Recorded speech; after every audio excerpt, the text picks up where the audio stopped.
Welcome to a new edition of the Famous Interviews with Joe Dimino. On this episode, we talk with the Battle Warrior brand CEO, Chad M. Smith. He is a born-again Christian that is passionate about addiction, camping, cars, hunting, horsepower, farming, fishing, running, metal music, working out, and sobriety living. As the CEO of Battle Warrior Brands, he's in charge of a national-based apparel company that promotes the beauty of mental health throughout this nation. Chad also uses his sobriety to teach people on how to live in this alcohol-driven society. He's full of great stories. Enjoy this interview. Well, hey, thanks again for taking a minute out. And, before we get into your life and what you do, I want to know how you survived COVID. How did you get through that 2-year period, and how did it subsequently change the way that you deal with business and live your life? There was moments. I'll just say it that way. I worked a lot, and I put a lot of energy into building my podcast. And then on top of that, I looked at it as like a reset. So in general, when it came to stuff like that where people were freaking out, I was actually looking forward and digging deep into, like mastermind groups. I'm a rebel to begin with, so there's a little rock and roll edge to me to begin with. But not to get too political here or something, but for me, I just kind of felt, overall wise, I get why they did that, but I kind of felt like there was something behind the scenes that was kind of occurring just from the distractions. So for me, I took a proactive approach and did all I could to keep myself healthy. And then on top of that, if it's a complete lockdown is the best way of saying it, I wanted to position myself to look at it as like a complete restart, clean slate, clean everything, and then go gain experiences. So during COVID, I went out to Colorado and did drop my pants on top of a mountain. I mean, just random stuff just to kind of add laughter and comedy and some smiling in a very dark, serious time frame. So that's when I got my fun side back out and kind of, fell in love with nature, fell in love with the mountains and stuff. So I didn't travel a lot, but whatever I was limited to before COVID. But I put in the time. I recorded podcast episodes. I got my structure situated, my base situated, and did what I could with the time I had. So where exactly are you located now? I am an hour south of Green Bay, and I'm an hour north of Milwaukee. So Okay. if you look at your right hand, pretty much right where your finger kind of wraps with your thumb. That's kind of where I'm positioned in the state of Wisconsin. Okay. So, as a rebel, I want to kind of boil down exactly what you do. I'm going to put you in front of a bunch of grade school kids, let's say second graders, at a career day. And one of them looks up at you and says, "What do you do for a living?" How do you answer them? I help people. I bring awareness to people's stories and bring Cool. it and give them permission to succeed. So talk to me a little bit about when you were in the second grade. What did you want to do when you grew up? Well, there's a couple different things here. So second grade, through my whole life growing up, up until like middle school where I fell in love with tournament fishing, but up until then I always wanted to be a farmer. I always, I had uncles in the farming industry, not cattle in general, but just in the equipment side of it.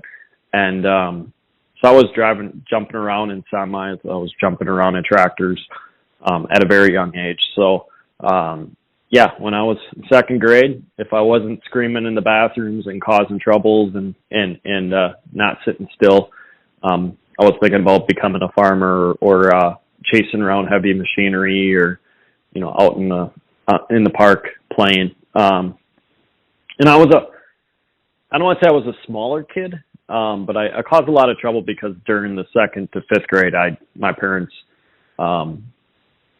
literally, I think my mom got remarried. Like, I think it was first grade. I think she got married. So, at that time I got a newer stepdad in my life and, kind of blended into two families, pretty much the best way of saying it. So there's a lot of great things, but there's also a lot of, I don't know, I'd say personal vendetta or attention gathering things. But I was very hyperactive, so I was always trying to be intrigued on going to find out stuff. So are you happy now with your profession, with how everything's turned out? I mean, I'm happy. There's always, I always run away from okay, not contentment would be the best word, complacency. When I feel complacent, I get very uncomfortable. Contentment wise, I'm learning to love myself again. And it's going through the addictions and dark times in life. Just like everyone, your self-talk to yourself, you tend to be 10 times worse than you do to talking to someone in public, where you give all the encouragement you can to them. To yourself, you're completely different. And am I completely happy right now? Yes, but I know there's work to be done. So along that journey, we get inspired by the people that we would consider a hero or a role model. Who's that been for you? There's been multiple ones. It depends the phases in my life. The phases. So if I'm looking for more inspiration, fun, innovators, for me, like Robin Williams, because he was always a very happy-go-lucky guy. Yes, he had his issues behind the scenes, but he was always kind of courageous, always a chameleon, try to make people laugh. The other ones more are, for me, there's different people, and I'm just going to bring it this way. So I'm 36 years old. So for swagger is the best way of saying it. I look into the late 90s wrestling. So you see guys like Ric Flair, Stone Cold, The Rock, all those guys are big innovators where they put in the time, but yet they're free to turn up their character if they want to. In the music scene, for me, it's, Bob Marley, Jimi Hendrix, Stevie Ray Vaughan, James Hetfield, which is the lead singer of Metallica, guys that just put in the time, the grind, the effort, and paved their way into a new category. So it's more like, I wasn't an MJ guy, because a lot of people are all Michael Jordan, but just people that kind of did it their own way, their own path, and then they end up changing the game that they're in. You mentioned a lot of people there. I'm curious, if you could meet anybody alive on the planet right now, who would you love to meet and talk to? Oh, boy. That's actually a good one. Wow. I never really thought of that one. In general, probably the drummer from Rush, probably, which would be Neil Peart. Because the drums were in my family, but how he just laid out. I'm gonna say it two ways. So he was such a phenomenal player. So the rhythm and all that stuff he was very good at, but he found ways to add art and beauty into it. So how he just took the circle and just played instead of thinking through it. So just more of a natural, what he's meant to do versus trying to force your way through it. Yeah, he's phenomenal. Let me ask you this. If you have a dream tonight, you run into your 20-year-old version of yourself, and you could take all the wisdom you've gained throughout your life and impart it on your young version. What would you tell your younger self? Be quiet. Don't do all the drugs, and put in the work. Go start working out. Figure out the ways of whatever it is to make your mind the best way possible, and the fun will come. But don't do. There's a repeated pattern with everyone where they say, "Don't do dumb stuff." Understand your life's journey, and it's a story, and that story is already designed for you to overcome it. Pretty much is the best way of saying it. So, you're you're going to face a lot of heat, but also you're going to face a lot of victories that are going to, inspire people down the road. Speaking of those victories, when you kind of lean back in the easy chair, proverbially speaking, and you think about your life, what are you the proudest of? It's a love-hate relationship, but it's a mental thing for me. But my sobriety, it's been awesome.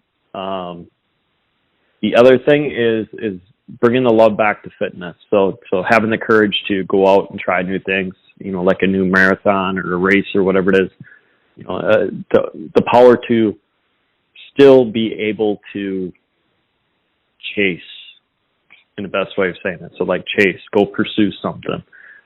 That's what I'm the most proud of. Since what we're doing right now is podcasting, what is it that you like the best about having your own show and doing your own thing? What do you look forward to the most? The most thing that I look forward to, it's actually at the beginning it was kind of weird because it's just fulfilled knowledge and give you guys now. But honestly, now the more mature we get in the walk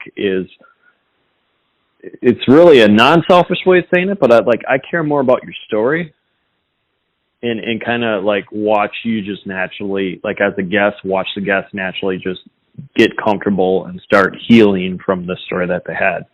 And it's very cool to kind of watch that and just kind of take a step back and just let the beauty, the art of the episode form out. So, at the end, every day we wake up, we have things that we want to do, things we want to get done. But what is it for you at the end of the day? How do you quantify a good day? How do you feel genuinely good about what you did today? Since I'm a very hyperactive person, I'm very task orientated. If I can take care of all the tasks and I accomplish what I usually accomplish each day, but then I also have a sense of creativeness in there. So if I have a window where it's a straight creative window of a couple hours of just straight my brain just going crazy and putting stuff pen on paper, creating, logos, whatever it is, by the time I'm done with that day, my brain is completely done in a good way, not, in a stressed out way. And then also at the end, I could physically sit down and take 10 minutes, 20 minutes, whatever it is, and just mentally meditate and just kind of let the world just settle and enjoy being in the moment. So everyone out there has a perception of you, your family, your friends, your host, your guests on your show, anybody that you're involved with in your life. But ultimately, you're in control of who you are and what you do. What's your perception of you? Who do you think you are? Who I think I am right now, I'm an innovator. I'm also emotional animal at times. The other thing though is someone that is a survivor or a perseverer, overcomer is the best way of saying it. Someone that put the shield up for so many battles and just walked right through the battle and gained the victory on the opposite side. So to me, I look at myself as like the path maker, to where I'm leading the path and bringing more horizons to people that never had the opportunity to get it before. So let's say, kind of the world's opening up, things are kind of taking off in a new way. Let's say in 5 years we talk. First thing I ask you is, what's going on? What are you happy about right now? What are you looking forward to? What do you hope happens here in the next 5 years? Hopefully family, honestly. Hopefully I have a kid at home where I can hold my hand. Secondly, I'm enjoying peace with my family and, parents, brothers, stepsisters, whatever it is, and enjoying some family time out in nature. So if anyone out there wants to know more about you, your show, anything revolving around your world, where is the best place for them to go? There are two options here, guys. The best place is Instagram, where it's at the Chad M. Smith or at Battle Warrior Brands. The most up-to-date recent stuff and the apparel where my mind is 90% of the time, it is at battle-warrior-brands.com, with a few more other extra things coming down here, guys. But those are the two main things where I'm 100% in every day, and that's where going to be the most updated information you're going to find from me. Chad, thank you for opening up. Thank you for taking time out. Have a great 2023, man. Absolutely, man. And then one thing I want to tell everyone before we hit end. Hey guys, go download this episode, give them best rating you possibly can give him, and share it with your friends and let us know how we can help you. Amen. Chad, thanks, man. Good luck with everything. Absolutely, man. You have a great day. Thanks for tuning in to another famous interview with Joe Dimino, where we cover the world of art, literature, spirituality, and music, and more from around the globe. If you want to hear more interviews, visit the Famous Interviews with Joe Dimino channel on YouTube or Spotify. Thanks again for listening, and until next time.